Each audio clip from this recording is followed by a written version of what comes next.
said... Auntie, what's going on? Jimmy, sit still, keep quiet, and do not move from the spot. So, 28 years later, finally came out. We've been waiting almost 28 years for this film. Tyler, what is your history with this franchise? Do you love it? Do you hate it? Where do you stand? Definitely wouldn't say I've been waiting almost 28 years or however long it's been for this film. You know, I always just saw them as a really good film and a not very good sequel. Yeah. And I kind of, I didn't necessarily grasp the potential of a franchise from those. You know, even with 28 Days Later being as influential as it is, it's probably, I think we had spoken about this before, once that trailer came out for this film, 28 years later, everyone got so hyped on it. It was like one of the best trailers I've seen in such a long time. Yeah. And it reinvigorated a lot of excitement for, you know, this franchise, however you want to say it. Eyes drop, they will get the top of you. Boom, boom, boom, boom, moving up and down again. There's no discharge in the wall.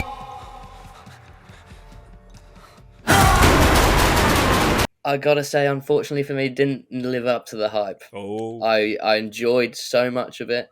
There's a lot of great stuff in here. There's a lot of bad, and so yeah, I'm excited to get into it. But yeah, what was your initial thoughts? Yeah, same. I watched 28 Days Later a long time ago. I remember watching it, like, I think I was kind of like pirating it back in the day, like in high school days, because everyone was talking about like how good it was. And I thought that I had like found a very bad copy of the movie because it looked like shit. And then I realized, no, actually it doesn't look like shit. That's the point. That's how it was made. Yeah, but I love the first movie, absolute horror classic. And I think I haven't seen the second one like right away. Like I saw it, like I wasn't even really interested in a sequel. No, me neither. I think same. I watched it a long after it came out, and it's got an incredible opening sequence, and that's all I can remember it for. You know, I saw a poster of it the other day, and like Jeremy Renner's in it, and I was Jeremy like, Renner is in it. Remember that? Yeah, we'll get into the casting for the second one, because even though it wasn't directed by Danny Boyle and it wasn't even written by Garland, so it's a completely like separate kind of project that they did to kind of progress the franchise outside of that like first iconic movie. But there's some interesting overlap of casting choices, like some Danny Boyle alumni that we would see in like other movies. So, but yeah, before getting into like the nitty gritty of this movie, which you said you kind of like spoiled your thoughts already, but we'll get to that. I wanted to kind of like go through the history of this, you know, now we could call it a long-lived franchise, and look at like the impact of that first movie, and how that second movie didn't really, you know, meet those expectations that people had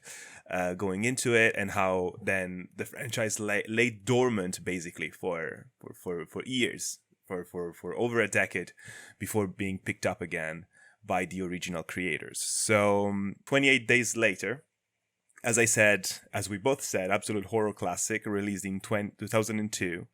Smash hit, one of those early 2000s zombie movies that introduced the concept of fast zombie. I think it was the first one to do it, wasn't it? I think it might have been, yeah. There might be, you know, some fucking manga or something, you know, like something more niche, but that was like really propelled it into the mainstream, and then sort of reinvented what you could do with zombies. The Dawn of the Dead remake, the Zack Snyder movie, was like 2004, so yes, I guess it was also kind of like influenced by this version, because they're not really zombies. I mean, we're calling them zombies, but they're like humans infected with a rage virus that makes them very aggressive.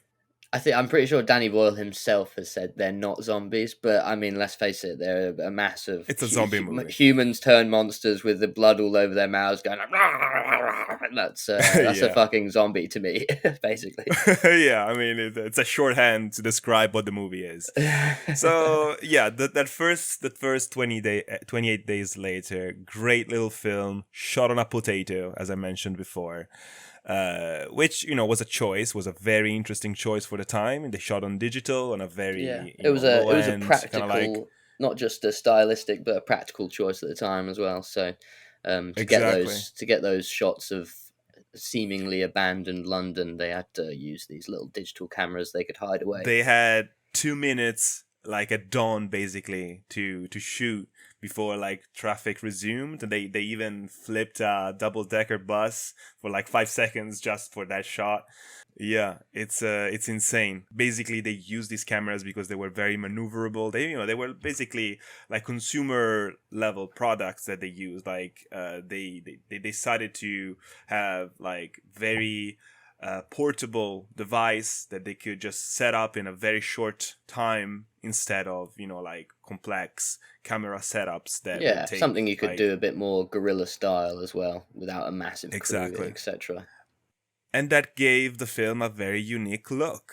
And Danny Boyle has done stuff like this in the past and has done it since. It's a very eclectic director in these terms, and we can see this influence in the new sequel too. It's a gritty, realistic zombie movie, that first one, and the way it's shot in a very matter-of-fact, down-to-earth way kind of like helps sell that reality that they're trying to tell you. And this one doesn't look as crappy as 28 days later, for sure, but they've done a similar thing where they've shot 28 years later on iPhones. That's kind of such not a selling all of it, point. but Not all of it, but they've got, we shot it on an iPhone, and when you see behind the scenes, they've got this iPhone with this fucking beautiful massive lens attached to it. It's like, well, the iPhone might be an iPhone, but that lens is probably fucking 50 grand. So it's it still looks nice, but I like that it kind of carries on that visual style of trying to make it a bit more unique than other films, and maybe trying to make it have a more grounded, realistic aesthetic. I liked that was another big sell and sort of hook for me when I saw the promotion of this film. I was like, oh, that's a really that could create some really interesting visuals. So yeah, that first movie gave way to a huge zombie revival trend that lasted, 10, 15 years? I mean, there's so many movies that came after that kind of like try to recapture the magic of 28 days later.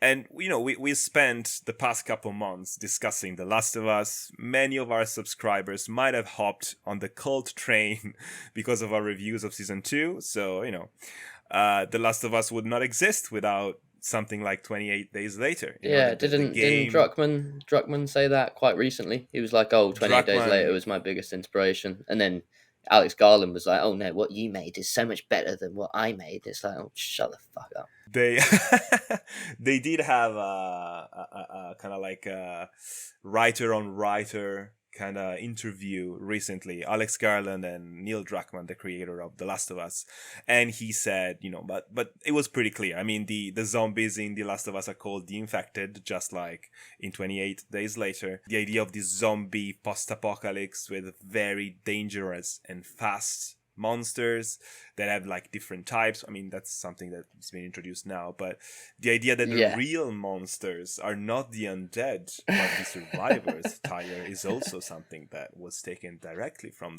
the movie. The people are the ones who do horrible things to each other. That's such a overused trope in the genre now. It's like, oh yeah, the people are the real monsters, and it's like, yeah, we get it, but no, there's actual monsters in this world. Which is why I always like it when like The Last of Us and 28 years later now explore this idea of like evolving virus and like different types of zombie creatures and things. I always like that, like added lore stuff. I think it's interesting. Going back to kind of like the history of the franchise very briefly, we're not going to spend too much time on the sequel, but 28 weeks later, as we mentioned, Danny Boyle and Alex Garland did not return for this one. They took producing roles, and it's a very different movie. That's interesting, because I think I saw something recently of Cillian Murphy wanted to do it, but it was just from scheduling issues. He was unavailable. I think that's for the best. Yeah. Because the movie itself has very little to do with the first one. We have American troops coming to Britain, and it's 7 months after the incidents of the original film, and they're attempting to restore order and revitalize, the country. And even if Danny Boyle is not involved, we do have some fun overlap of actors, because we have Robert Carlyle, who's Bagby from Trainspotting, another Danny Boyle movie. Who is the best thing about 28 Weeks Later as well. Yeah, he plays a great character, where it makes a very questionable choice in the beginning. We have also Rose Byrne. We also have Rose Byrne, who was in Sunshine, which is another great Danny Boyle film. And then we have Idris Elba, which I completely forgot about. And as you mentioned, Jeremy Renner is in this. So, it's a weird movie, weird sequel. Doesn't really feel like a sequel. It's shot differently. It's more, it looks pristine, like Hollywood movie, which has nothing to do with like the look that the first movie established. It's a bit more basic. Definitely the lesser of the trilogy, but still an enjoyable movie with some redeemable moments. With, like, as you mentioned, the opening sequence is really cool. The character of Robert Carlyle, and kind of like this idea of the infected, kind of like, also something that The Last of Us would take inspiration from, the idea that some people are infected but can carry the virus without being affected by it. So, yeah. There was definitely some interesting things the second one was dealing with. It just, it was just a very formulaic sequel, safe sequel that didn't have that sort of grit and horror that the first one elicited. And then we finally arrive at the third sequel, and we skip the months and we go straight to the 28 years later, because the story of the franchise becomes a bit shaky from here. Danny Boyle has returned. Finally, Alex Garland, who's been very busy this past few years, is back as the screenwriter for the project. And also Anthony Mantle, who's the original cinematographer for the movie for 28 Days Later. We have a great cast in 28 Years Later. Jodie Comer is in this, Aaron Taylor-Johnson, Ralph Fiennes, and then we have this kid, Alfie Williams, who's fantastic, who's really good, star in the making right here. He carried this whole movie. In fairness to, obviously, he is the star of the show, he's the protagonist, but everybody delivers great performances in this. Yeah, agreed. And Cillian Murphy is not in the movie, even though people were kind of like theorizing that he would be. Is just a producer. He's not the zombie in the trailer, like many people theorized. Like people were saying, "Oh, is that Cillian Murphy?" I think people, before the film came out, sort of somebody like online sleuths had found that was like some art dealer guy who's I think does a bit of part-time acting, and he's just insanely gaunt and skinny. But it was weird in the trailer. It's like, oh, that is a fucking zombie Cillian Murphy, and I'm sure they knew what they were doing when they did that. You gotta love when a director finds a weird looking dude and puts him in the movie. Oh yeah, instead of using CGI. David Lynch was very, very good at that. Casting these extras or these side characters who had very unique and interesting looks about them. And there's a few other directors like Rob Zombie's like quite good at that. Not that he's a great filmmaker, but it's when you get people that have very interesting looking, it just makes, especially for horror, it's always a really great addition. But yeah, people were hoping for Cillian to return, and he will at some point, but I don't think Boyle or Garland are that much interested in like fan service, if you even can call it that. I think they're just really confident in this vision for the franchise. And speaking of confidence, as you mentioned, this movie was shot back to back with a sequel, which is not titled 28 Centuries Later, unfortunately. And it's going to be called 28 Years Later, The Bone Temple, which is a structure that we do see here in the first movie too. And technically, it's actually 28 years later, 28 days later. Because, at the very end, it tells you that the story sort of finishes on the 28 days later. So I was like, oh my God, are they going to cycle back again? And it'd be like 28 days later, 2, and 28 weeks later, 2. that's something that they did in all the movies. Like the first movies ended with like an epilogue that took place 28 days later compared to the rest of the movie, and the second ones too. So like they're trying to honor tradition here.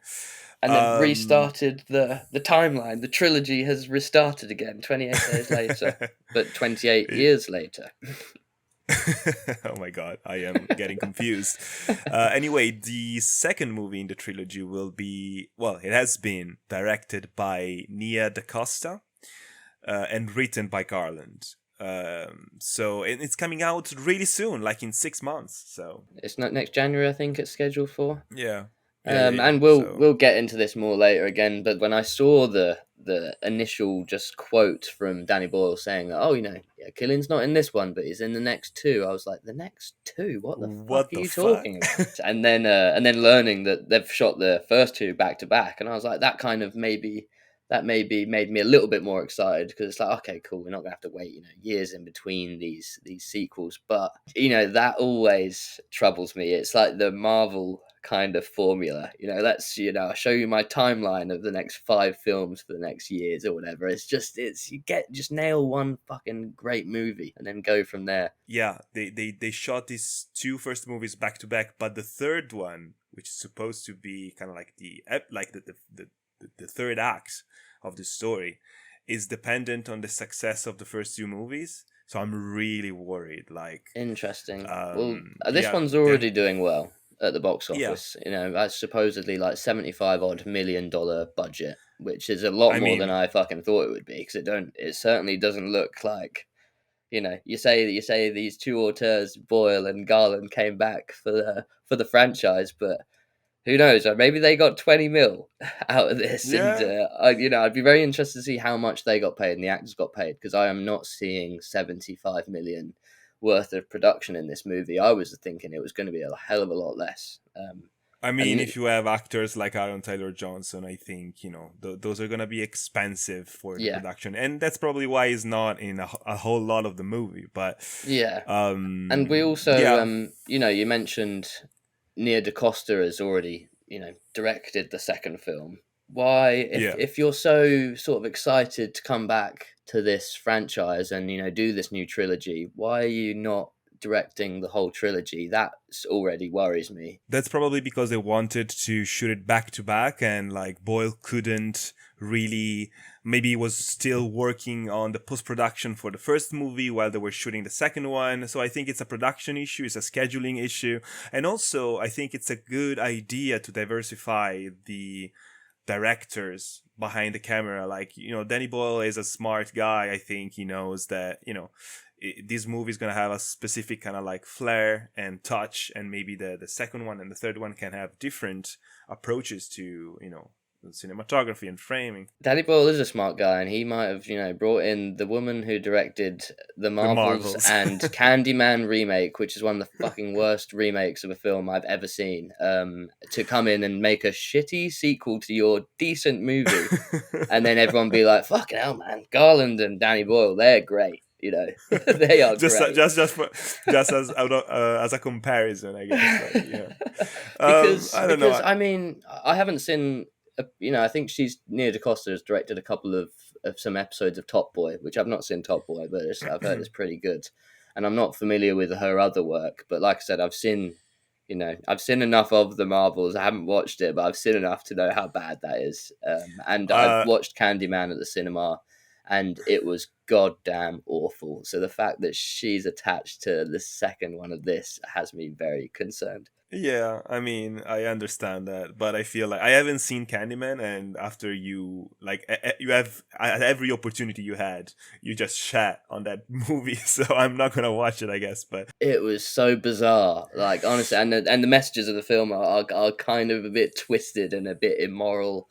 I didn't like it at all. Okay, so I want, like, I have no opinion on Candyman. I haven't seen it, but I do think personally, like, we can't judge her ability as a director based on The Marvels, which was a movie plagued by 1,000 different problems, and I don't think that director is one of them, because these Marvel directors, unfortunately, don't really get a lot to say. Are you saying release the DaCosta cut? Yes, please. I want to see that. So the film opens during the initial outbreak of the rage virus in the Scottish Highlands. We have a young boy named Jimmy who's attacked by his infected family. Like there's this larger group of like girls and like we see different like adults in this house. Yeah, but it kind of looks like a few different families have maybe taken shelter in this house. Yeah, so like he has to run away like as these people are getting infected and start like splitting blood everywhere. It's a very gruesome and visceral scene. As the kids are watching Teletubby on like this grainy TV, which like the visuals and the music of that was so eerie. Like it was such a good tone setter, this opening scene. And also it kind of like emphasized this idea that they are stuck in time. You have Teletubbies here, you have a Power Ranger figurine later. You see like the Britain has been like kind of like stopped like at the early 2000s with the pop culture that they have because of the outbreak. So that was really cute touch. He has to run away from the infected. He finds his father, who's a priest in the nearby church. He is having this weird epiphany where he's like, oh, this is the judgment day and I'm happy to be killed and eaten alive by these crazy people. A little bit here's corny. Yeah, it was corny, but bit. I didn't dislike it, but I was like, oh, it's like any apocalypse story or like zombie story. You have that crazy priest who's like, oh, this is the becoming, the end, the judgment day, and be with me, my children. It was a bit off-putting, and I didn't understand the tone. And then the movie started proper, and the tone changed it completely. And then I didn't think about this opening scene. I thought about it, but anyway, we'll get to it when we discuss the ending because I guess we'll spend a lot of time on that. But basically, to go back to the scene, the structure of this film is kind of fucked up. So I feel like we might be jumping around a bit, but we will try and stay chronological. You touch on a very important thing because now we are with Jimmy and we are with his father who gives him this crucifix necklace before willingly being overwhelmed by the infected, and Jimmy escapes. And the next logical thing that you expect the movie to do is that then we follow this kid as he grows up in the post-apocalypse, and he is gonna be our protagonist. And wait, why would you expect that? Because that's how stories typically go. That's not the plot, because the story is actually, as the title of the movie kind of spoils it. 28 years later, after the second outbreak, the one in 28 weeks later, big surprise, we ignore the events of that movie.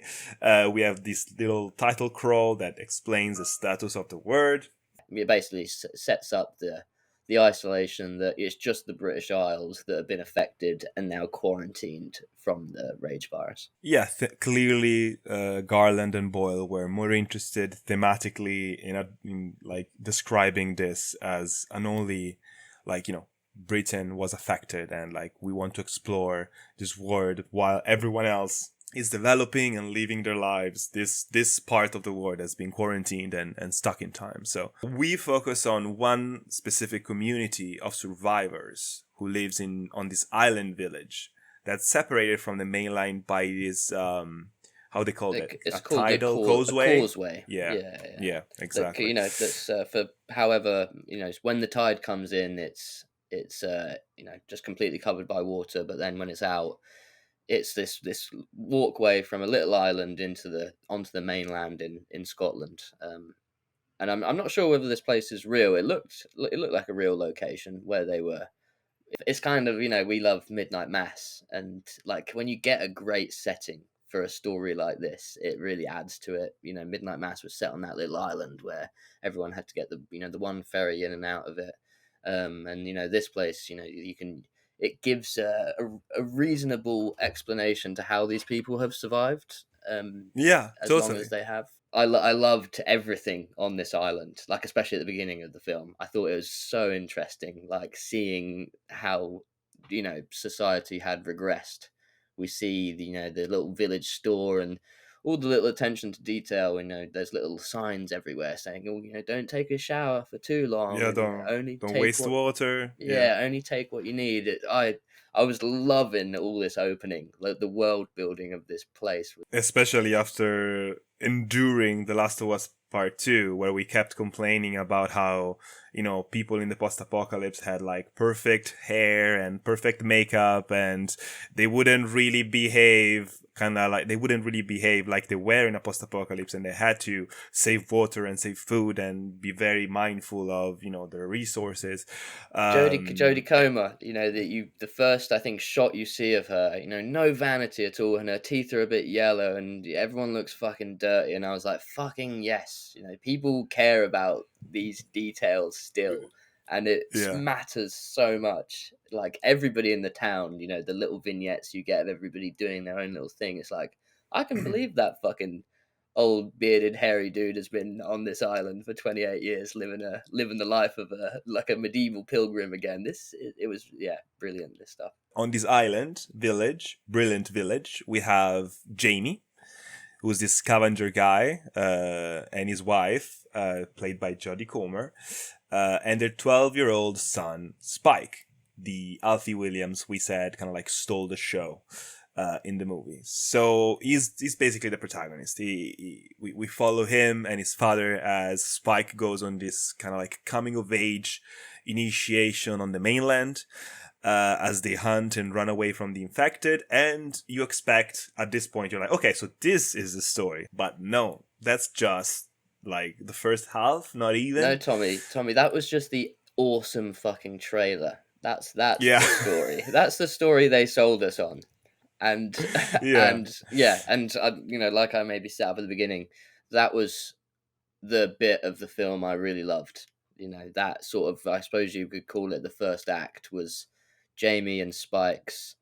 He's 12 years old, but so they set up that he's going out on his first hunt, to the mainland, and with his dad, and the people who man the gates of the island are very specific when they're saying, hey, you go out there, you're on your own, you can come back, but if you don't return, we will never send people out to find you. And it's kind of this hard, fast rule that they have of the island. And obviously when that comes into play, you're like, oh, well, something's going to happen with that later on in the film. But this, we have the scene of them walking on the causeway to the mainland, Spike and his dad.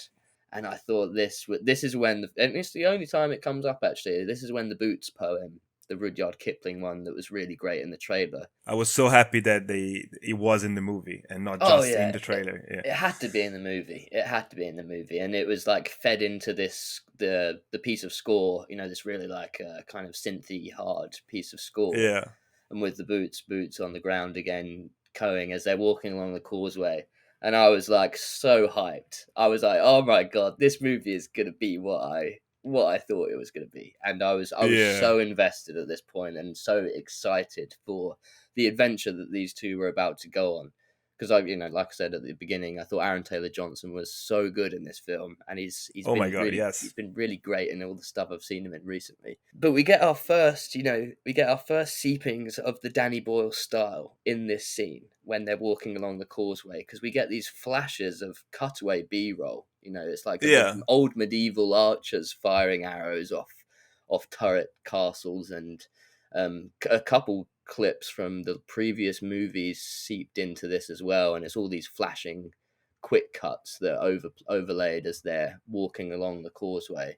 And this is where Danny Boyle's style of editing is so jarring to me. Like, it's sometimes it can be really good, and sometimes I really don't like it, but it's very memorable either way. Like, it really sticks out and it's unique. I watched it with my girlfriend at the cinema, and she didn't like that bit, and I thought it was good, and it was still interesting. But when they were showing the flashes of the night vision zombies in the red light, do you remember that bit? Weird. That was weird, and I really liked that stuff. It looked really cool and creepy, and if it had come actually into play in the scene later on in the story, it would have been great. But they actually just flashes of stuff. Yeah, and it's like it's a daytime, the current scene is happening in daytime and they're showing nighttime flashes of the zombies, and I was like, oh, this is weird. Like, why are they doing Maybe that? it's gonna be in the next movie. For fuck's sake. And that's going to be a lot of probably the answers to a lot of the questions that we have in this movie. It's like, well, this is part 1. And you're like, oh, Yeah. fuck. Yeah, true. I before we move on, I wanted to expand a little bit on the Boots poem. As you mentioned, is Rudyard Kipling's poem from 1915. And I looked it up because I found it so interesting, like the way they decided to use it. It's basically about the British infantry marching through South Africa, and they dying and like walking and capturing settlement after settlement, marching, and the poem suggests this psychological torture of the war, like a kind of descent into madness. Yeah, it's worse than hell itself. And I think, it was a very inspired choice. And hell, of course, is referenced outright throughout the story. Later on, we even have like a Shell petrol station. Only the S of Shell came off. That got a big chuckle in my cinema, and that was good. I like that. Yeah, I love stuff like that. And I when you have the opportunity to kind of like use everyday things that you always see in this inventive way, I always appreciate it. So I thought the editing is jarring because it needs to be, because it wants to be, because they decided to give this movie this very specific look, unsettling look. And I say it's jarring in this moment because a lot of the quick, really kinetic editing style works perfectly for this movie. It worked perfectly for 28 Days Later too. It's the cutaways to medieval soldiers firing arrows and a bit weird. I thought shots of older movies and or like shots of soldiers marching, and I was like, that stuff fits more with the poem. Like, whoever fucking found that poem and decided to use it in this, or the recording of the poem in that song form, and use it in this movie, deserves half of that 75 fucking million budget. Because I genuinely think that was such a large hook for everyone. It was so creepy. Oh my god. Yeah, the trailer is amazing. And maybe it's just too good for the movie's own good. Like, I don't know. Like, I enjoyed this film, but absolutely. Maybe the trailer is just so interesting. You're like, oh my god, what am I about to witness? And what you witness is a very confusing story. Yeah, you know what? It gives me a little bit of Prometheus vibes. Oh, it's interesting. That was Ridley Scott returning to the series and trying to do something a little bit different with it. And there's some, scenes in it which are, like, for me, amazing, like 9 out of 10 level. That film reaches some really great heights. But then, it's a convoluted absolute mess when you're looking at its story and everything falls apart and some of the characters make awful decisions. And this one has a very similar vibe to me. There's some great stuff in here. If I'm analysing the whole story as a whole, it's very underwhelming. And there's a lot of holes and a lot of mess. And it is a clear, even more so than Prometheus, this is a clear setup for a different film. This is really a part 1. And this is not a cohesive beginning, middle, and end. We don't get an end to this story. Well, we don't get a third act. Yeah. No. But the good thing is they actually shot what comes next. So unlike Prometheus. We'll actually get it at least. So at least even if it's not as good as we would hope, we will get a resolution of some sort. I mean, at least to some of the story. We have Spike and Jamie on this adventure, and we think this is going to be the movie, but we'll see later that that's not the case entirely. This section is probably my favorite. I really loved it. I mean, it's probably like just as a concept, this father and son surviving the post-apocalypse is just really compelling to me for some reason. Yeah, and they had a great dynamic as well. He was one of the more expert or experienced hunters, it seems, on the island, and he's teaching his son sort of all these really necessary survival instincts, and it's a great way to give expository dialogue to the audience as well, because he's teaching the son stuff, that's also teaching us stuff about the world. And Jamie's character was just so compelling from the get-go, because they just give him these few little moments that make him stand out, like the way he gives his bacon to the son, of course, because he cares about him. But then we also see that he's kind of annoyed with his wife and her illness. So, that there's this kind of like attrition that it's inferred between him and his son, where he wants to be of service, he wants to be helpful, but also he's kind of like fed up with this whole situation. And we also kind of like hint at a kind of like, maybe there's something going on with this girl this younger woman in the village as well. So like there's a bunch of stuff there that really compels you to this character before Is he the most interesting character in the film? Probably. I mean, Alfie, Spike, I think is really, really, like, I don't know, like, He's felt really like interesting, that kid. but his performance is probably better than the way his character is written. I don't know. I feel like the conflict going on with Jamie is so interesting, and he's got the most depth of character out of anybody maybe in the story. But yeah, fair. True, probably. I mean, I liked all the characters, to be honest, but probably, as you said, it's the performances that really sell you on those characters too. Like, Dr. Kelson is not really much of a character if you strip Ralph Fiennes' performance out of him. So yeah, maybe you're right. A lesser actress, Jodie Comer's character could have been annoying and really over the top. Oh my god, she's really good. She's so fucking great. It sells you that she is going through that experience. Whereas, Jamie doesn't say much, but it's the conflict in his actions that we see. That really is like, oh man, I'm fascinated by how this character. We later find out he's not necessarily all a good man, and it's like, oh, how's he going to redeem himself from this? It was, but initially we just get him being this caring but very firm father to Spike as they go on this first rite of passage mission on the mainland. Yeah, he encourages him, and then he kind of like props him up, but he doesn't want to, he doesn't want him to lie about him and how he did on this patrol. So I love the line they have together on the causeway where he's like, are you a bit scared? And he's like, yeah, I am. And he's like, well, should we go back? And then Spike's like, well, no, they'll think we're softies. And he laughs and he's like, yeah, that's my boy. Come on, let's go on. That was all great. Like a great character development between those two.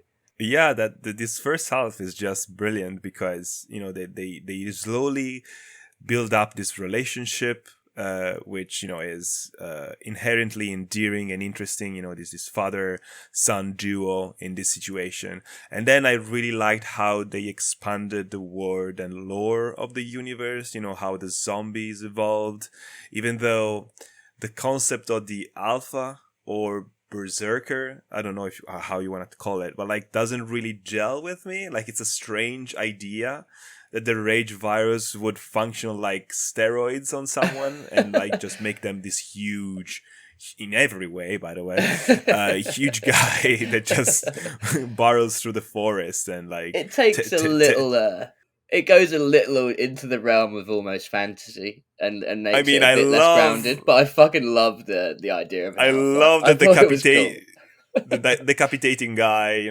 just tearing people apart and using fucking their heads Predator as style. clubs. It was awesome. Yeah, and it was fun to imagine how this because these infected, how would they survive? They learn to hunt, they learn to work together, they learn to follow leaders, I guess. So it makes sense to introduce this added layer of complexity to their hierarchy and how they work. So in this first scene, we get Jamie and Spike. They're going on their first hunt, and we see these big fat crawler type infected, and the first shot of it is kind of locked onto its back, and it's Oh my god. this Yeah. big moving ball of mass, and I thought it was like one of the kind of like the urukai like shells, or the embryos that the urukai sort of birth out of those like cases. Oh, okay. I kind of thought it was going to be like one of those, and something was going to burst out of it, but it was just this like fat, disgusting thing that's crawling and like sucking the worms out of the ground, and I was like,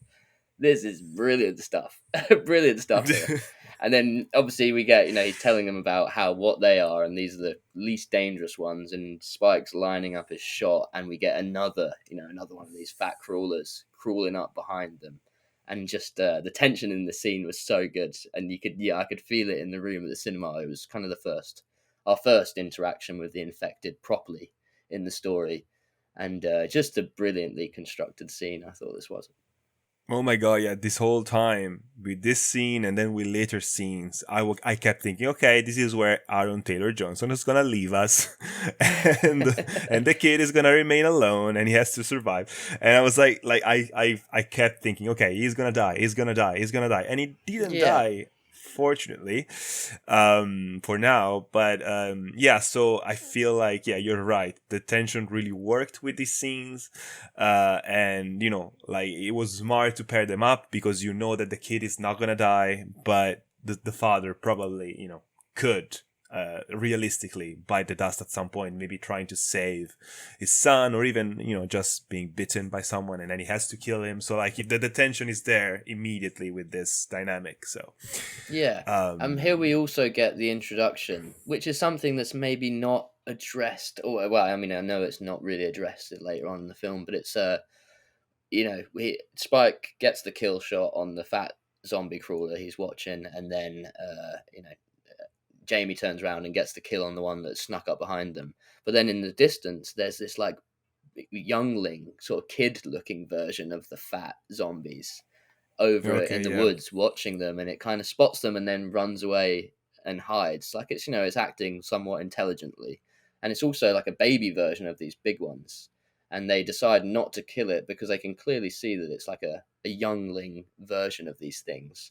And it's like, oh, well, that seemed like a pretty interesting, noteworthy thing to happen. You're like, oh, unless Jamie knows that infected breed already, and that's somewhat common knowledge. But then again, later in the film, in a very climactic moment, that doesn't seem to be the case.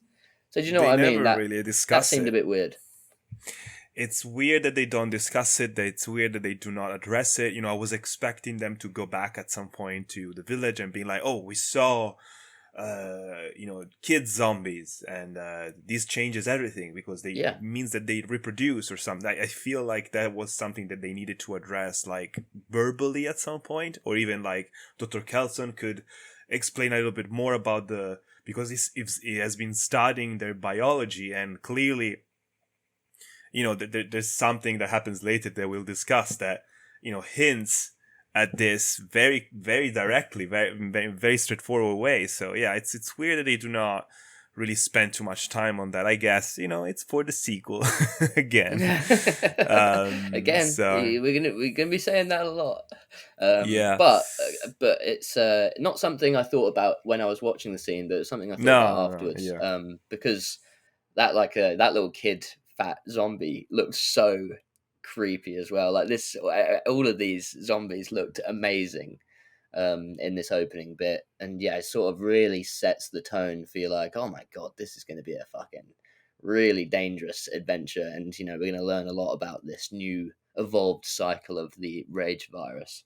It's not long after that they bump into an alpha, and we learn about what an alpha is, and we see they go to a clearing in the woods, and they see one zombie up on a hill, and they're like, they're frozen still. And then we see a flock of the zombies, with the alpha, who seems to be commanding the other zombies in a way, and sort of almost leads the charge and chases Jamie and Spike through the woods, and they have to run and take shelter in this old abandoned house. And again, great tension. I thought this chase sequence was so good. That was perfect, yeah. And we see Jamie you know, and Jamie's looking at his son, and he's like, I go and then you cover me, and there's a little bit of like tactical, there's tactical shit going on here, not in like like The Last of Us, when they do constructed action sequences, like remember when Jesse saved them from that like warehouse of like 100 Yeah. zombies. It's like, okay, well, you clearly have no awareness of how you're grounding this situation, whereas these two, it was like they had an actual plan, and it was tactical, it was structured, it was realistic. And Jamie, they watch each other's six. It's good shit. And it's funny because we have actual soldiers that come into the story later who have do not watch. Who no semblance of tactics or anything like that. Yeah, they just walk on a straight line and then get hit by a face. But I loved, seeing Spike. He's confident. He's good with his bow and arrow. But as soon as shit hits the fan, his hands are shaking. He can't get his shots off, and his dad's having to cover his back. Yeah, great stuff. And they run to take shelter in the attic of this old house, which conveniently shows them everything they need to see. The little hill with the alpha looking at them. It's got a secret lighthouse in the attic. The smoke coming from Dr. Kelson temple. They see everything that they need to set up for later. But he's like, Spike, come look out the window. There's plot point A, and then over on the east side is plot point B. Yeah, they can even see the village, I guess, at some point, like from that angle. Like, it's insane. Like, it's like, what's the tower? Where are you? Yeah, I think you're in the woods. The location's beautiful, and everything in the woods looks fantastic. I think there's a few shots where we're wide, mostly in the wide shots, and there's a lot of information on screen. I think the iPhone maybe like struggles a bit, and some of it looks a bit like diluted or a bit over grainy, but not like film grainy. It's just we're losing some resolution on the background of the images. And I did think for the most part, I actually really liked the aesthetic. I just thought there was a couple shots where I was very aware of, that maybe have looked a bit better on a proper camera. Absolutely. There's some shots later on when they're discussing like in the dark, like in Jamie's house. I don't know if that's the grandfather or like, but like that was clearly like very poorly lit scene, and the camera is not being able to make up for it. Like, you can clearly see that the shot is a bit too dark for that camera. That kind of made me think, especially with the because we see the only time from my memory, the only time we really have like proper nighttime scenes are either interiors back on the island, or is the little flashes of these, red lit night vision shots of the infected tearing, bodies apart and tearing deer apart or whatever. And I was thinking maybe they couldn't shoot night scenes in the woods on the iPhone because it just didn't deal well with the light enough, and maybe that was something that they had to scrap, because I think this film really missed a nighttime really dark scene where we're dealing with the infected. Everything was a bit too bright, when we're dealing with the infected, and sometimes I like that juxtaposition, but I think it really missed that as a scene for me. And I thought we were going to get it because we show these little flashes of these red night vision shots, kind of like we have a lot of that in the Descent. Neil Marshall uses that fantastically in the Descent, and I thought we'd get something like this here, but we never did. And maybe that was the limitations of the iPhone. Yeah, that makes a lot of sense. I think that you're probably right. They realized that the technology that they were using wasn't up to snuff with what they would have be able to do, and so they scrapped any nighttime chase sequences. And even the scene that you were referencing earlier, where Jamie and Spike are running away from the Alpha on the Causeway Bridge. I have some issues with this scene.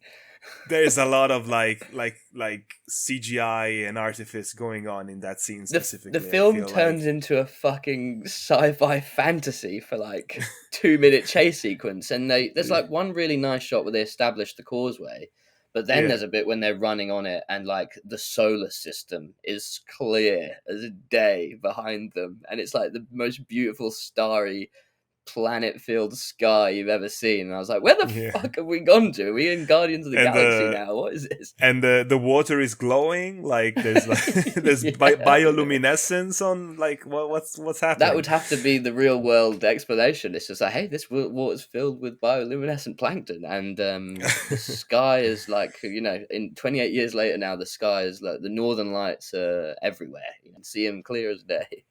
There's a bunch of stuff in this that you can just be like, oh, it's a stylistic choice. But here I feel like, no, it doesn't really like help with the realism that you've established so far. Yeah. It just feels like a different movie all of a sudden. And this is something that comes back a few times throughout the film. So yeah, worth mentioning. I feel like, the scene was really tense. And as I said, I kept fearing for Aaron Taylor Johnson's character's life, but the scene itself, I feel like, could have been done differently to sell us more on, I don't know, like it maybe just shoot it during the day. I don't know.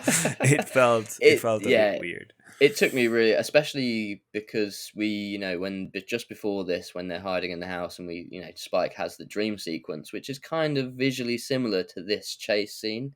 It's kind of like, oh, well, you've now showed us a dream sequence, and now you're showing us this scene that's happening in reality, which is very over-stylized, unlike the rest of the film.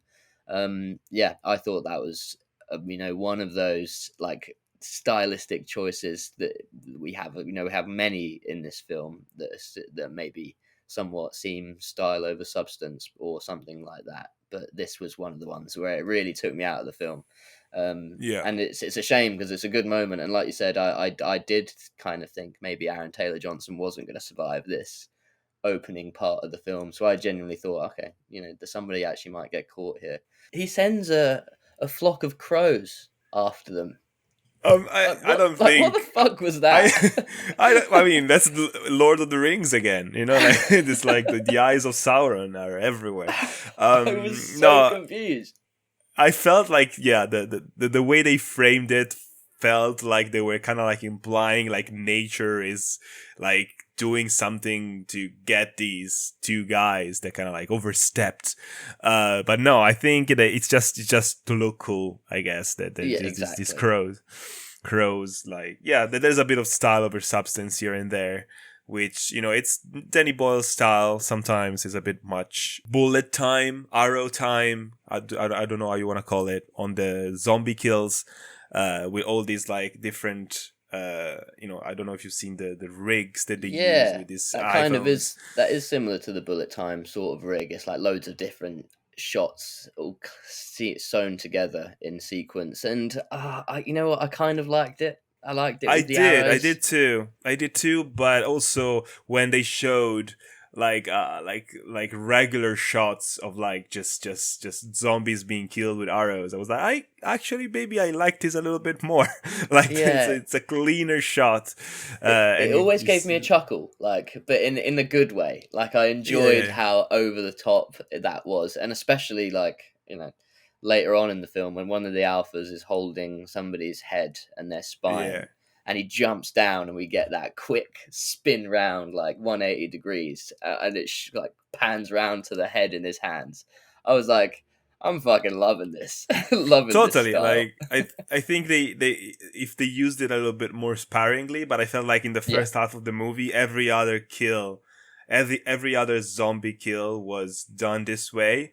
And after a while, it gets a bit repetitive. Like, I mean, okay, I get it. It's a cool technique that you're using, but it doesn't really add much to the scene. Jamie and Spike finally get back to the village. They manage to kill the alpha. And Jamie kind of like celebrates his son alongside the rest of the village. Telling all the tall tales, of course, about their survival on the mainland. But Spike is not having any of it. He's a very serious boy. He goes back home to care for his mother.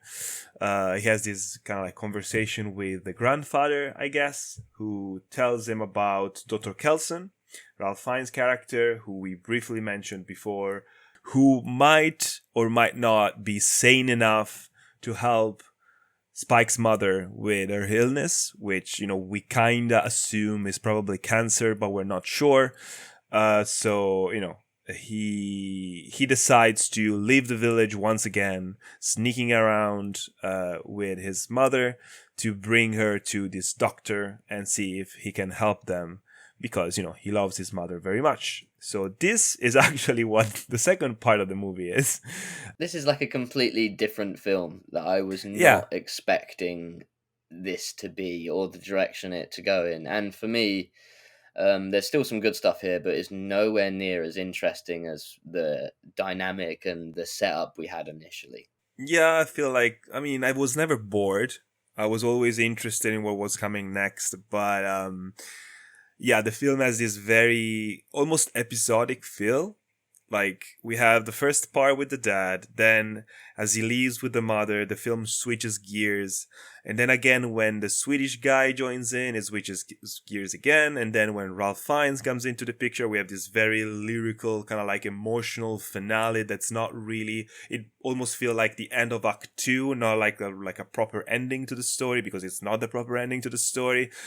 It puts kind of a bow to the themes of the movie, but it doesn't really satisfy on a narrative level, because that the stuff is coming. But the movie clearly has some structural problems. I feel like we're judging something that is not yet done. It's like maybe when we review a TV show and we're like, oh, this episode sucked, but maybe with the context of the following episodes, it could suck less or suck more. I don't know. Like, it feels like, we are judging something that is incomplete and we don't have all the pieces there. So, we're judging it for what it is, but maybe the second part will improve some of this stuff. Yeah, I somewhat agree and disagree with that, because, this is a film still. It's not a series. And even what some... I agree. I agree. Yeah, great series. An episode can still have a cohesive, that has a conclusion to this little story you're trying to tell.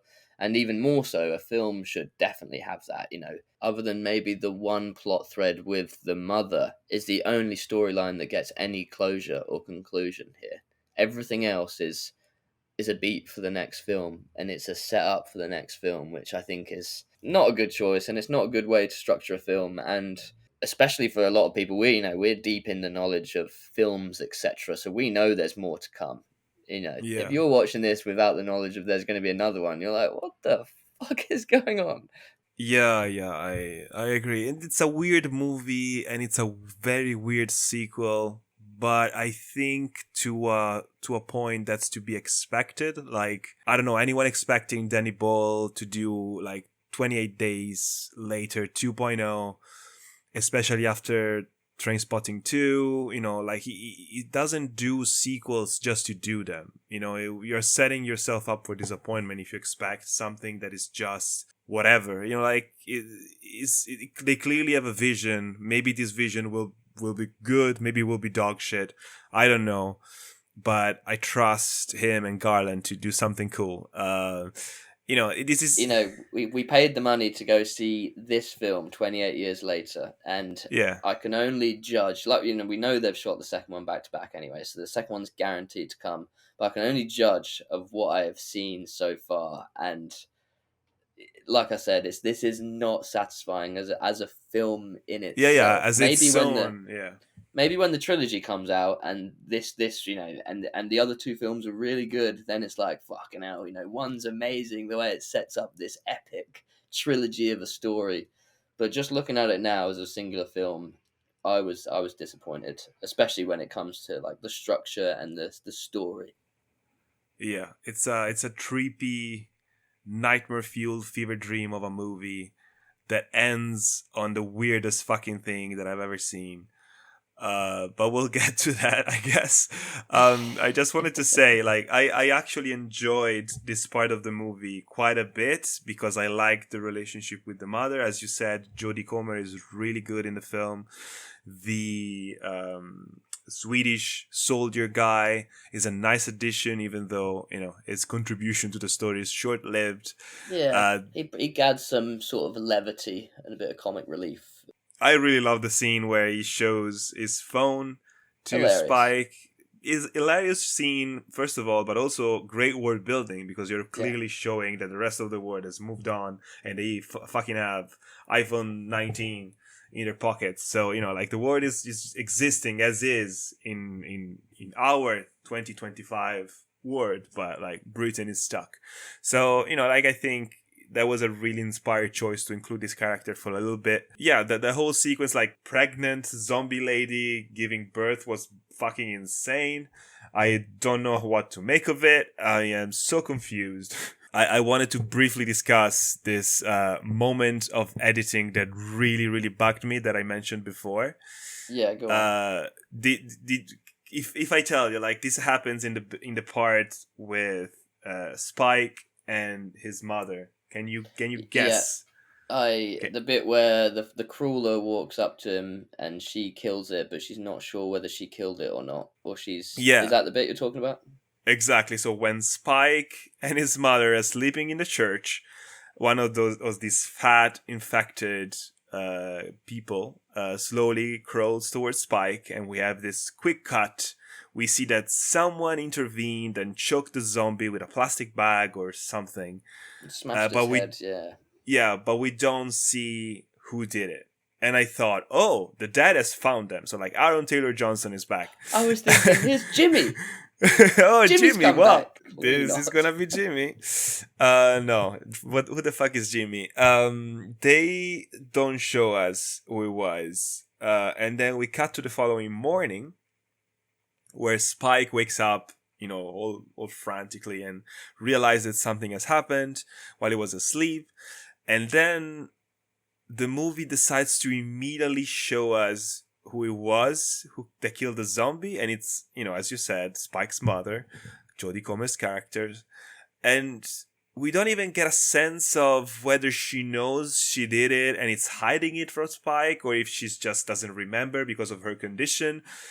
I felt it was a weird choice. Like, if you're gonna show me right away, just show me the moment when it happens, not like seconds later. I felt like I didn't understand the point of showing it that way.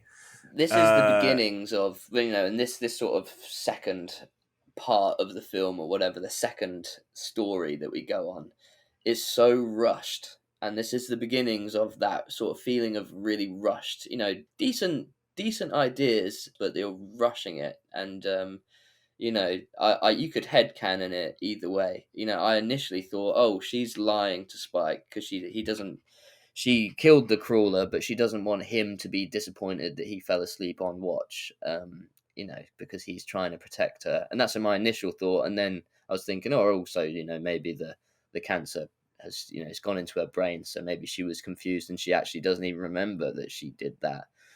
But that scene, not only is it weirdly edited, but it also kind of but it sullies the motivations of the mum at the end. So she, obviously, you know, spoiling the ending here, but she decides to euthanize herself, basically. You know, she's terminally ill anyway, so she decides that she wants to die now when she's at least somewhat compos mentis. But Spike only managed to get there because she saved him that night. And, you know, now she expects Spike to just go home with a newborn baby, doing that same journey they just went on, and she's going to kill herself and let him do it on his own. I thought that showing that kind of kills her motivations a little bit. It makes it seem, oh, this is a little bit selfish, potentially, what you're doing, because Spike actually needs you to protect him too. Maybe she realizes that, you know, her son has grown up and he's finally able to survive on his own, and she trusts him implicitly to become the man that she knows he can be. So in the space of a few hours. Yeah, in a space of a few hours. You know, some people have these growth spurts that you do not expect. I mean, I feel like, you know, she kind of like thinks that maybe Ralph Fiennes can help him as well. And yeah, I mean, I'm not trying to defend, like, to your point, like, realistically speaking, the logistics are clear, you know, like, she kind of needs to be there for Spike to survive. But thematically, I think it was really powerful. Rushed, certainly, and which Oh, is God, weird yeah. if you think that they decided to split the story into 3 movies. Then maybe they could have saved this scene with the mother for later. But I still thought that it was really touching the way they did it, the way they implemented this idea of the bone temple and this pyramid of skulls was really cool.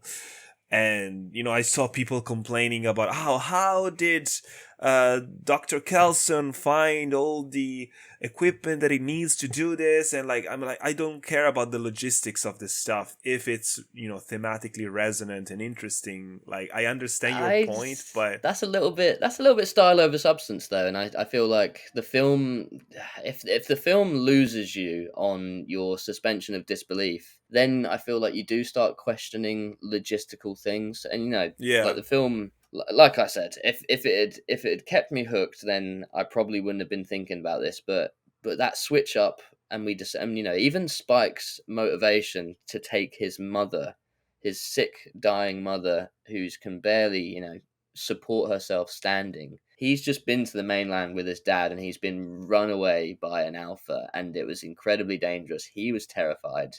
But his next thought is to go take his mum into this world, and he thinks he's going to be okay. yeah. It's I very felt it naive, was and weird. it's I naive and felt childlike, so maybe that makes sense in that regard. But it's too rushed. We needed to see more of a development of him becoming comfortable in that world.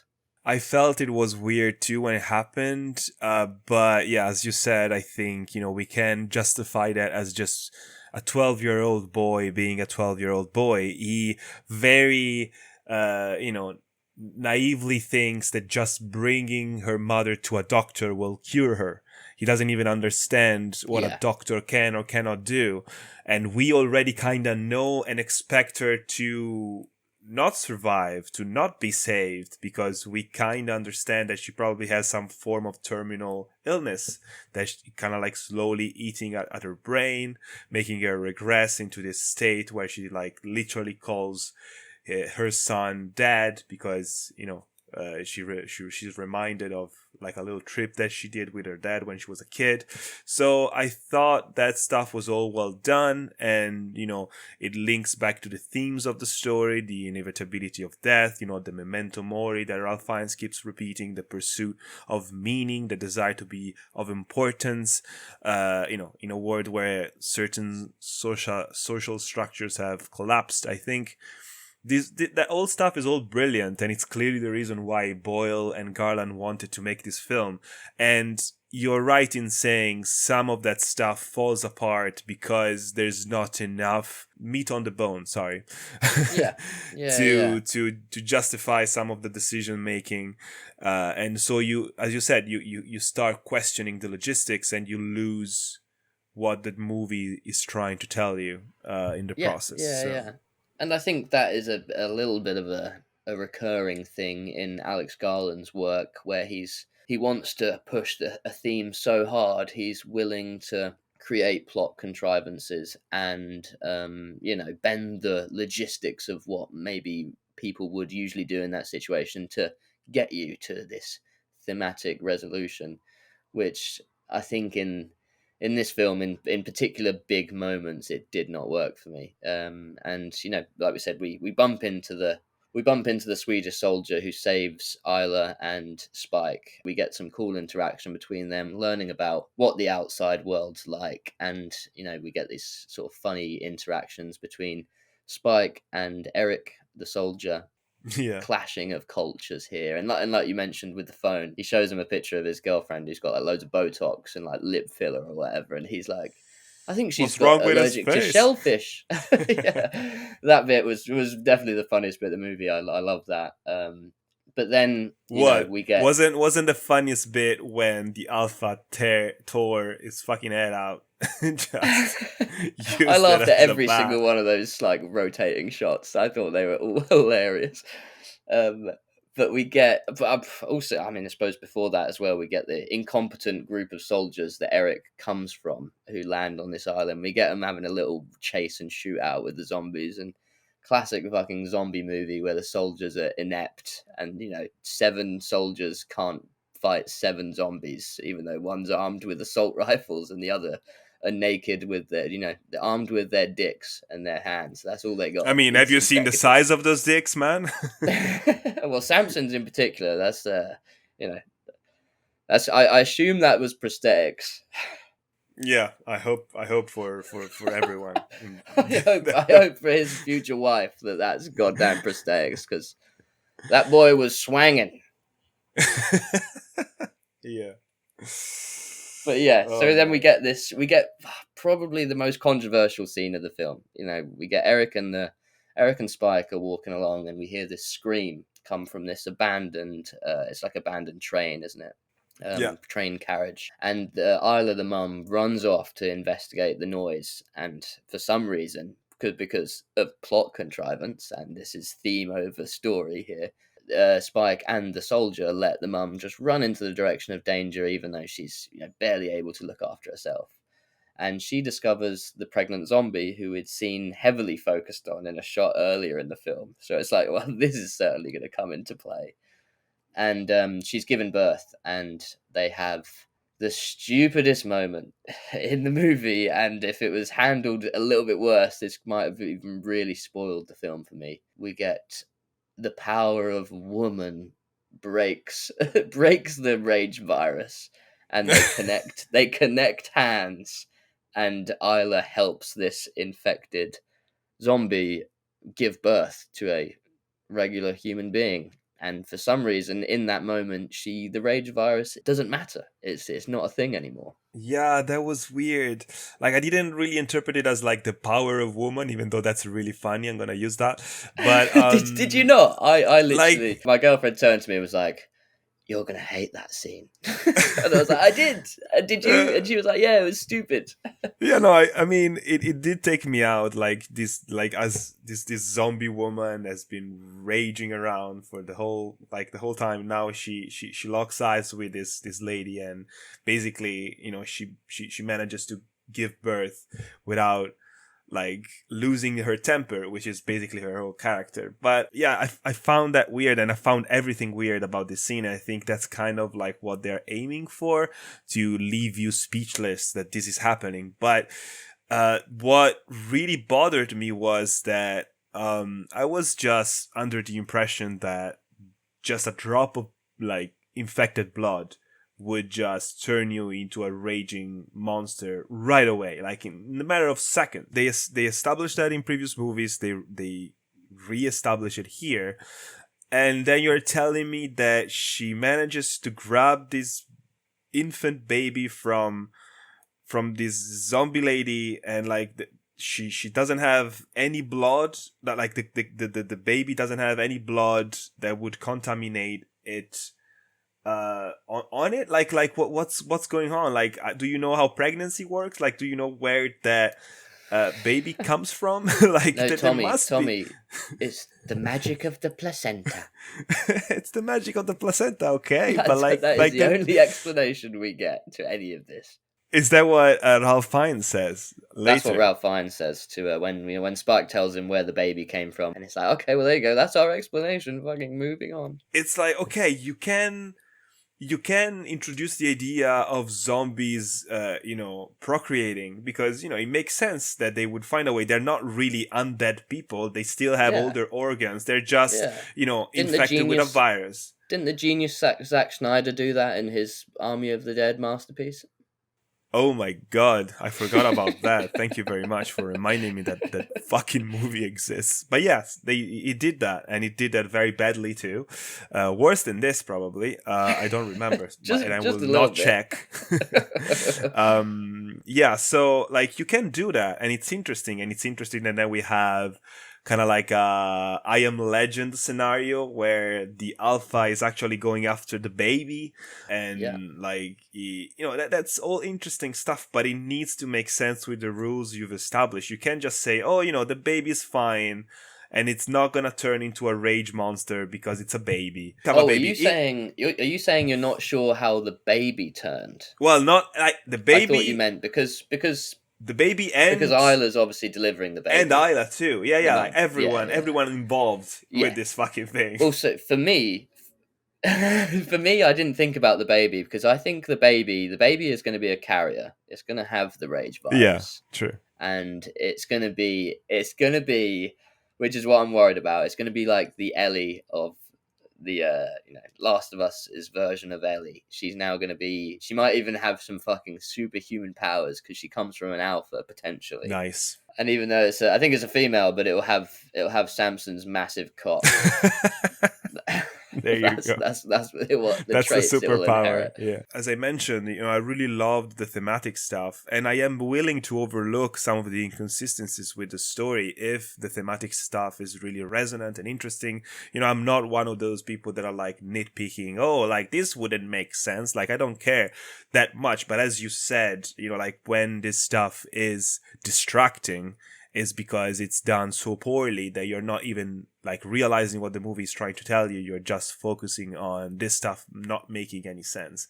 And I felt the same about that ending, like, well, not the ending, we'll get to the ending, but like the epilogue to this whole sequence when they find Ralph Fiennes' character, and we have this beautiful moment, like, as you said, like Jodie Comer's character kind of like decides to euthanize herself, and he has to climb the bone structure and put her skull on top of this pyramid of these skulls. And I thought that was really beautiful and emotional and really well done. But then 2 minutes later, we have this stupid scene where the alpha is like, okay, time to go back. This was probably one of the worst scenes in the film for me. It's like it's kind of like the movie being like, oh wait, we don't have a third act, so we need to have some like a climax of some sort. Let's bring back the alpha. He wants the baby. He's gonna come. He's gonna try to kill everyone and get the baby. They're gonna hide underground. Ralph Fiennes, of course, has a solution for everything. But then I was like, oh, he's gonna kill Ralph Fiennes. No, Ralph Fiennes is fine. And Spike manages to inject the arm of the alpha with the morphine or whatever fucking concoction he has to quiet them down just in time. Basically, like, and he immediately just goes to sleep. And that's the scene. Like, I was so confused. Like, it was so pointless. And also, you're not answering the question. Is he there for the baby? Is he there? Like you need to explain this stuff, because I think that's the point of what you're trying to say. Like, he was the father of this zombie baby, and he wants it back. You stole it from him. Like, there's gonna be some sort of, like, I was expecting them to communicate in some way. No, they just hide, and then he almost kills Ralph Fiennes. Then Spike finds a way to put him to sleep, and that's it. And I'm gonna say what you've said now. That will be in part 2. Okay, there you go. Sorry for even asking. Because it will be. Because, they're establishing, now the baby's been taken back to the island, and the alpha's gonna come looking for it, surely. I didn't want like a complete explanation, but like, you have Ralph Fiennes' character was clearly like in the know of stuff. Just have a couple lines that address, oh, maybe it's this, maybe it's that. And that lets me kind of like wonder about what the answer might be while I wait for the second movie, instead of just ignoring the thing completely, and I don't even know what you're talking about. Exactly. And it's there's a lot of things. Similarly, like you said, we have the Swedish soldier character, and we have Ralph Fiennes who pops in, and it was, I'm gonna have to rewatch that first trailer again, because I swear they make him out to be like a main character, and he's gonna be somewhat the antagonist. And it also, I swear, there's a shot of like loads of other people in the Temple of Bones, so it's like I thought he was going to have like a cult of followers as well. I rewatched the trailer and I didn't see anything that wasn't in the movie. At least I don't think so. Okay. Okay. But the feeling is I thought that's where they were going with Ralph Fiennes' character, and the fact that he was just a bit of a loner, and he was interesting, and I thought his performance was great, and he's got some awesome lines, like when he's doing the memento mori to Spike, but like. We see him introduced, and he shoots the dart at Samson, the alpha, and he's like, he takes the head away from him, and he's like, I try and steer clear of this one. And it's like, well, why don't you just kill this fucker and take his skull and put it on your temple? Because that's what you do to loads of people. It's like, or maybe he only finds dead things, but we don't learn anything about the reasoning behind his doing any of this. It's so weird. It is weird. It just, well, I mean, the second movie is called The Bone Temple, so I'm guessing they'll go into all of that. I think this is the time to discuss it. That ending, man. This is where the movie lost me. Because, I was on board. I was on board up until now. And I am still on board, but, I fell off the boat for a little bit because this was weird. I don't even know how to describe this. And it goes back to... It's tough because it's like the end stinger. So, it's a good thing this was right at the very fucking end, because if this had happened 30 minutes before, I would not have been able to even think about what the rest of the story was. So, let's set this scene. Spike decides, first of all, like, this decision just makes no sense, but like Spike decides to remain on the mainland instead of going back home on the island. He leaves the baby like at the entrance of the island and goes back to the mainland for reasons. Also contrived. None of this, again, it's not if you're trying to character based. Ground, yeah, how the fuck can he walk up to this causeway island and drop a baby off in a shopping basket and no one notices? And no one notices. And not only that, Ralph Fiennes before, like you said, when they're stuck under that hole, he's like, Spike, it's time for you and the baby to go home. Quick cut, Spike's at home with the baby. It's like, this arduous journey that you went on. The way back was a lot easier. The way there, for some reason, was you were giving shit to Jodie Comer for leaving his son alone, but he managed just fine. We didn't even have to see what happened. Like, it was so unremarkable. He just walks up a hill. He walks up a hill and walks down that hill, and that's all he gets. But before that, he's like, "Doctor, please! It was so hard to get here." And I was like, "It doesn't look like it was that hard, to be honest, mate. It was like a day's. You spent one night camping, and it was 2 days walk. It was actually so easy that he just decided, you know what? I'm just gonna stay here. I'm not gonna even go back home. I'm just gonna stay here because it's so fun." And as he decides to stay on the mainland and hunt for food on his own as 12 years old, we get his voiceover of him. He's left a note. Yeah. The settlers, and we get his voiceover, and we finally get to see what Jamie, Aaron Taylor-Johnson, has been doing.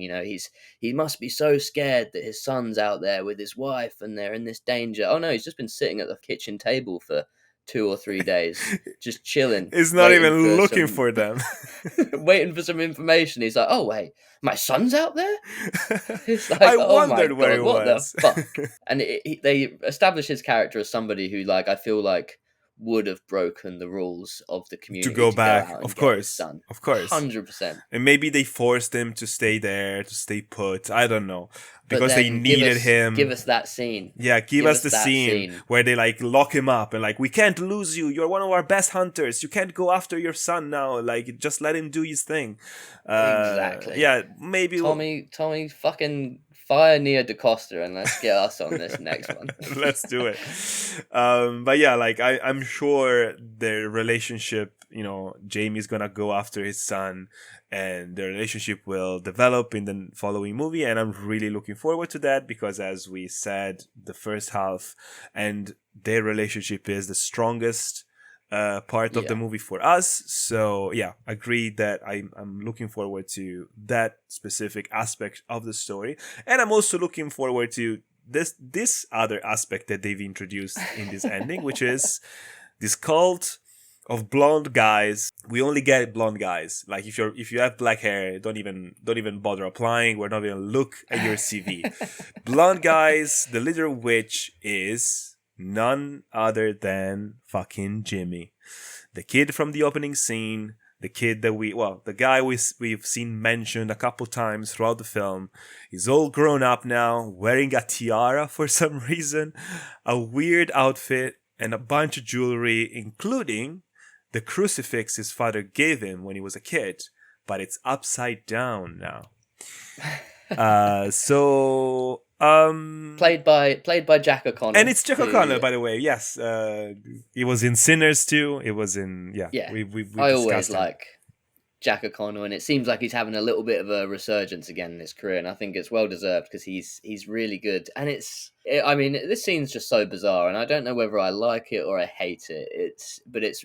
You know what? It will be very memorable. Of and course. I will not forget this ending scene for a very, very long time, and that's noteworthy in itself, I think. But you know, it's like the gang is like they're all wearing different coloured tracksuits which match the Teletubbies, which kind of makes sense because maybe Jimmy decided to base his new gang off all the stuff he saw on TV. And I don't know whether you know, but do you know who Jimmy Savile is? There you go. I've heard this name mentioned, and yeah, but please explain, because I think this is something that as a non Brit I might have gone over my head. Yeah, definitely. Stylistically, he's influenced by Jimmy Savile, who was he's a TV presenter from back in the day. It was like before my time, he was in his heyday. But then, and he was still really famous in, like the 90s, and sort of he died in the sort of mid to early 2000s, I think. But, Okay. And he was Sir Jimmy Savile, and he did lots of kids' TV shows, and he was a really prominent figure on British TV. And it came out that he was the most prolific, horrific paedophile and sexual abuser, this guy. Of course. Necrophiliac, as bad as it gets, this guy. I think, at the time, Jimmy, as in Jimmy in the story, Jack O'Connell's character, by the time he would have been watching TV 28 years ago, Jimmy Savile would have still been like maybe a little bit of a hero in popular culture. So I think he styled himself off of Jimmy Savile, big gold chain, the long, greasy blonde hair with the cropped front cut and long back and sides. It's 100% referencing Jimmy Savile, and obviously then the Teletubbies reference too. It's so weird, and that basically makes me think that Jimmy's he's going to be a villain, because you can't have your fucking character look like Jimmy Savile and then be like somewhat of an anti-hero in the next film. So I mean, he's clearly the leader of this Teletubby cult. He knows Kung Fu for some reason. And they're all fucking ninjas, like parkour ninjas. And they're like killing the zombies in like it's Tarantino-esque. Like, something you see in like an anime. Yeah, Tarantino-esque. It's like some kind of homage to B movies or something. They look like... they reminded me of the Nihilists from The Big Lebowski. I don't know, like that's what popped into my mind when I was watching, and I don't know, man. Like, I know they set this up in the beginning. I know there's a second movie coming, as we said, but this ending really felt. So what do they set up? I mean, they set up Jimmy. The name. They set up the name reveal of Jimmy at the end of the film. If Jimmy becomes like this amazing like once in a generation type of villain in the second movie, like then it's gonna be kind of cool to go back to the first one and be like, oh, this is like the movie opens up with this character. For sure. Like, if they manage to like have this switch in tone, and like, because it's so weird, like it comes completely out of left field, and it was intentional, of course. I mean, everything is intentional when it's done so blatantly, but it really took me out of the grounded kind of like lyrical, emotional experience. The musical choice as well. We have the opening of the Teletubbies doing their the opening of that dialogue from the TV show where they're like counting all the Teletubbies, and then as soon as they start the violence, it hard cuts into like heavy metal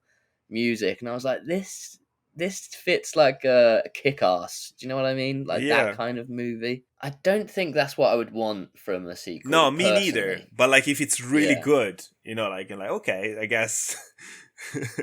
so like, I'm open to be surprised by whatever they decide to do next. But in this movie, with that ending, with him like literally cradling his fucking mother's skull in his hands, and then this next scene is Teletubbies jumpsuit, Jimmy Savile's parody guys, like Jimmy Savile ninja Teletubbies. Yeah, exactly. Kick flipping fucking zombies in the face. I'm like, what am I watching? Am I having a stroke? Like it's clearly setting up Spike as he's gonna join this cult, I guess, and Aaron Taylor Johnson's character will have to go look for him and save him, which, is something that we established that the Islanders never do. So, I guess the setup is interesting enough, but it is setting up a completely different tone and vibe. And I am just like, I am sitting there. I'm like, where did they get those matching jumpsuits in the post-apocalypse? See, look. When you get taken out of the story, you're thinking about the logistics, aren't you? Like, yeah, you and this is what happens. I know, and I'm the same. I'm like, whenever I see that, and same with we've referenced the fucking Last of Us too many times in this goddamn review. But like, when all the Fireflies have the emblems, they have like the crest, the medals. I'm like, in the apocalypse, who went through the fucking effort of like making all of those? Like, let's all have matching uniforms. Like, I don't think you really care about those fucking things in those sort of situations. Yeah. If I was pitching some of these story beats to you and you hadn't seen this film, you'd be like, "Are you sure? Man, you're fucking lying to me that this happens." I'm like, "Yeah, no, she there's a woman who delivers a zombie baby, and then this massive dick zombie comes and chases them down to try and steal it back off them. And genuinely, that's a plot point in this film. A very important one.